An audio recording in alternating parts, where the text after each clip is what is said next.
Patuloy na ipinatutupad ang preemptive evacuation sa mga lugar na apektado ng pagbaha. May ulat, CJ Turida.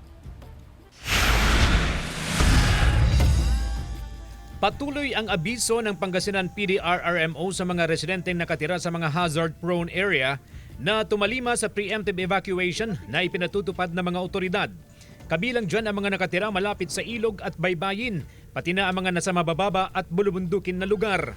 Continuous ang ating red alert status dahil nga meron tayong minomonitor na bagyo. Actually, may bagyo. So, naka-red alert status pa rin tayo. Sa tala ng PDRRMO, mahigit 600 na pamilya katumbas ng mahigit 2,000 individual ang nananatili sa iba't ibang evacuation center sa probinsya. Sa Dagupan City, mahigit 60 pamilya ang nananatili sa People's Astrodome na isa sa mga evacuation center sa lungsod.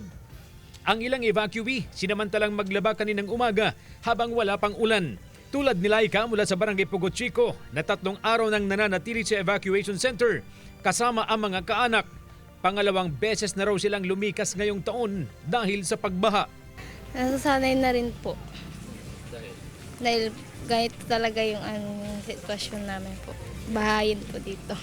Lagpas tao raw ang baha sa bahay ni na Amalia sa Barangay Lasip Grande, kaya lumikas din sila noong Martes kasama ang 7 iba pang kaanak. Biglang yung lumalim siya. Tapos di kami nakadala ng mga kumot. Tapos yung mga damit namin, sir.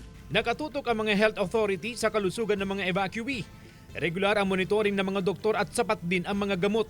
May mga batang tinatamaan ng ubot-sipon pero natutugunan agad ng mga otoridad. Kung may mga kailangan po ng mga gamot, pwede pang mag-request sa City Health Office para madala po dito.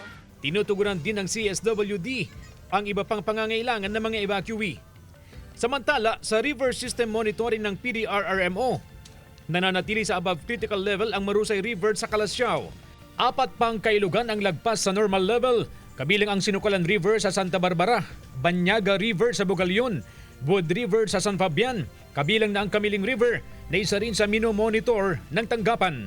Kasama si Henry Duminsil, CJ Torida, One North, Central Luzon.